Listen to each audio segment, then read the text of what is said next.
कैसे हो आप सभी? तो आज हम आपको एक एक्टिविटी करवाएंगे ना।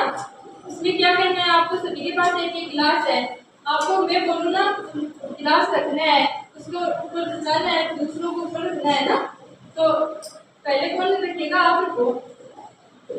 अब आप रखो, आप रखो। अब आप रखो अपना गिलास, इनके पास रखो, रखो, सही रखो। हाँ रखो, यहाँ पे रखो। अब आप रखो, आप रखो, अब आप रखो, आप रखो, आप रखो।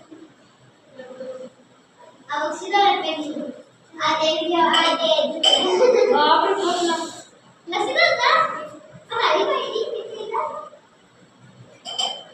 इसके बाद लेके आप रखो। मैं ना दो जगह रखो। अरे मेरे पानी। और वेरी गुड।